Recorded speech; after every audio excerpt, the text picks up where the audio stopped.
Hello everyone, this is Mayank Nikhar. I welcome you all again. Today we are going to discuss startup valuation during COVID-19 times. I'll be speaking along the slides of the presentation as we go ahead. Hope you guys enjoy. This is the roadmap for the session. I'll be discussing the economy, how we are surviving it right now, how do we recover. Those who recover will be the winners. Some might not make it. We'll get to the valuation aspect as well. Do the concepts and method change? How do we go about analysis, top down and bottom up? Story to valuation. And at the end, I have a bonus slide for you. Valuation veterans have referred to this situation as economic quarantine.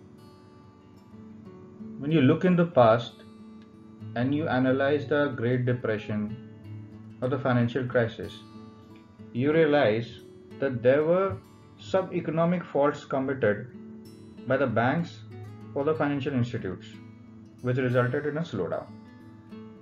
However, this situation, the economy is at halt. There is no fault that has been committed by any banks or financial institute. Interestingly, they are the warriors in steel, helping as a recovery agent fight against this Corona-19 pandemic.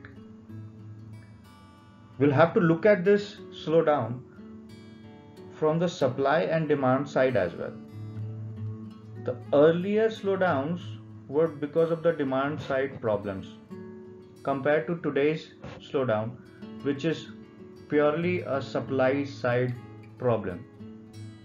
There is demand already existing, but not the supply, obviously because of the economic quarantine. But there is a risk that the supply side problem might convert into a demand side problem due to the fear which has been instilled in the consumers, and now they are saving their money, they have become risk averse, and they only want to spend on the essential commodities. If the transition happens completely, this slowdown will remain for more time. Right now, we are in the survival stage. We have all heard this phrase once in a lifetime, the survival for fittest. But is it really true at this time? There could be companies with healthy ratios, but does that guarantee their survival? I think the motto should change to survival for the most adaptable.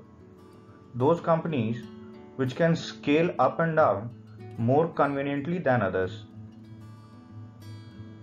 Those will be the companies which can come out as winners once this pandemic is over. Another pertaining question that we must ask ourselves is whether the survival of just the company enough? The answer is obviously no. It has to be a social survivor for the entire society as a whole. Otherwise, company survival alone will have no meaning at all. Once the survival phase is over, the recovery process shall start. The notable events which could trigger recovery are either invention of a new drug or a vaccine, or reduction in fear among people when they overcome the dilemma of stepping out or staying at home, when they realize that it is not actually as fatal. The recovery, considering the past recoveries, could either be a V-shaped recovery or a U-shaped recovery. We already know that some of the companies might not make it.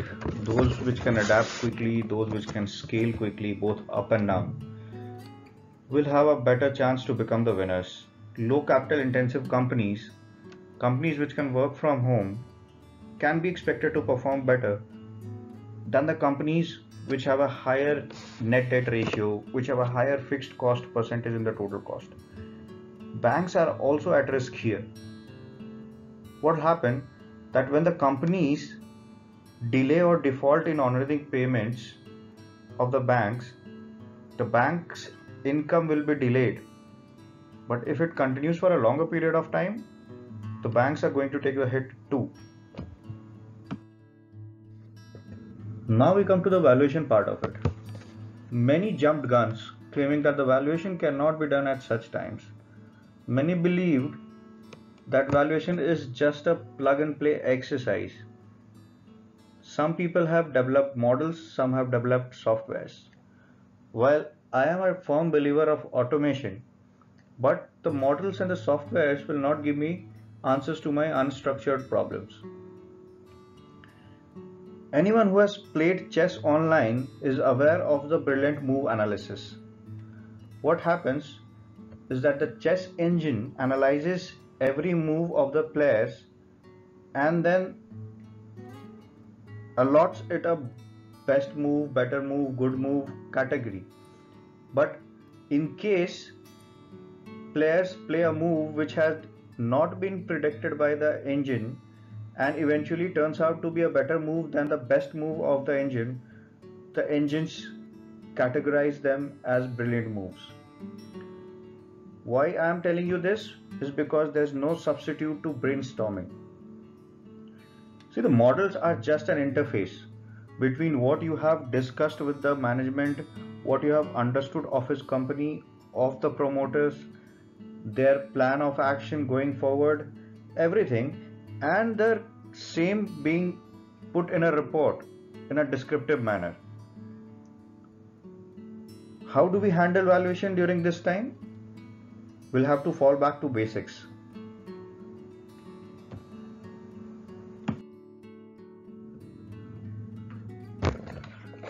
Coming to the basics, will the concepts of valuation change? Will the methods to valuation change? The answer is no and yes, respectively. The concepts will remain same. There were 3 approaches to valuation. There are going to be 3 approaches to valuation. Within those approaches, the methods will obviously change. Some of the methods might not be usable at all, while some would need further modification. In my previous video, I had stated that DCF is the best suited method for valuing a startup, and I still maintain it. To move ahead, I'll leave you with 2 questions before I answer them in my story segment. The first question is whether COVID-19 risk is a systematic or unsystematic risk. And how do we capture that risk? In the cost of capital or in the cash flow? What about analysis? Are they going to change too?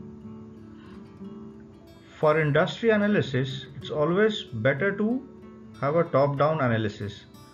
You study the economy as a whole, the sector, the relevant industry, and one special thing that has been included because of this coronavirus is the locality analysis.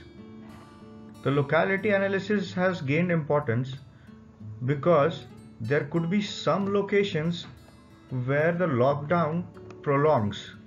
So it's always important to understand the areas in which the company is targeting to sell its product or services. For company analysis, it is always advisable to go bottom up, where you study the capacity, you estimate the reinvestments in capex or working capital required to achieve the anticipated target market share. You will incur expenses during that process and you will generate revenues. Is it too big an ask for survival? Do you think that it is overthinking? In my opinion, it's just clarity of vision. Survival and smart entrepreneurship go hand in hand. I'll leave you with two more questions to ponder over as takeaway tasks before I proceed ahead with the slides. So, what if the smart entrepreneur decides to leave the organization?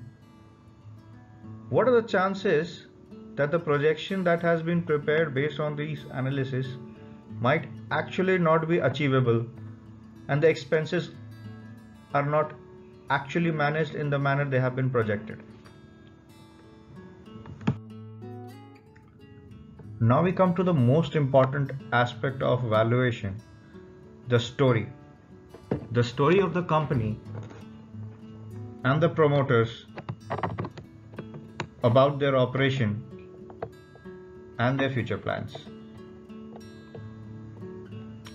Based on the story, you find out whether it will be falling under the winners or the losers category. The story has to be in form of management discussions, where you have to ask them questions, seek clarifications on every number, every adjustment that they have made. This will help them in creating a bottom-up, robust projection. Some people are of the opinion that projections shared by the management cannot be touched, that the valuer has no right, no authority to question them. I want to state here that if you accept the projection without any analysis, you are not following the valuation standards. Valuation standards clearly state that you have to be absolutely sure of the reasonableness of the projections. And obviously, if you are not sure of the reasonableness, the projections will lead to a value which will obviously not be right. So coming back to the question that I had asked you in previous slides, COVID is a systematic risk, which means it cannot be diversified. Now we'll have to look at the solution to COVID risk. So unlike earlier depression or financial crisis, this is more like a recession, when supply side is the solution and not the demand side. However, as we had discussed earlier, people right now are in a dilemma. If that dilemma translates into fear, that fear is going to stick with them for a long period of time. They will not move out of their house, they will not go to work. And mind you, for any small company, for any startup to progress, to move ahead, to flourish, you need the big companies to fire up. If that does not happen, we are looking at a very dangerous situation. Now coming back to how to handle COVID-19 in valuation. By now, we must have had a projection which the company would have prepared based on the analysis that we had discussed in the last slide. And of course, we must also have given our inputs as a valuer. Those projections would have some assumptions. Those assumptions could be whether the recovery process would start 3 months from now. There could be a belief of the management that the vaccine would be available within 3 months. Now, this is where discussions play a very important role. You put an idea that what if the vaccines, the medicines are not available in 6 months, instead in next 1 year. That way, different scenarios of projections can be created. Those projections, each of them will have different stages of survival and recovery phase. For each of them, one very important thing that you must consider is the government stimulus that has been announced. We'll have to be very careful while incorporating this into the valuation, because we cannot take any information which is not known or knowable as on valuation date. So the stimulus announced after the valuation date cannot be factored in my projection. So once you have all the plans A, B, C, D, that is the scenarios, you work out the scenarios, you work out the valuation based on each scenario, and you assign them a probability. That is how you capture the impact of COVID-19 in valuation. But this is not it. During this time, the risk-free rates across globe have gone down. Effectively, by using the formula of CAPM, the discount rate will go down further. As a valuer, one must exercise his common sense and logic should prevail. This time demands for a higher discount rate than it was before. So just because the formula is yielding a lower discount rate does not mean that we go ahead with it. Now this cannot be captured in a software or a model. It will take a valuer to make his judgment and put in that extra company specific risk premium. Finally, you apply the discount rate on the projections. On all the projections, on all the scenarios, you allot probabilities to them and you arrive at a number. Now this is the value of operating assets on going concern basis. You will need to factor the failure risk as well if you want to achieve at a fair value. For startups, it is already a practice because of the mortality rate of startups. But now it will be a common feature for all or almost all the valuations, because now the companies have a risk of lack of funding. Because of lack of funding, they might not be able to innovate, or there could be tensions among the management which will challenge the going concern. The failure risk, as I had also mentioned in my earlier report,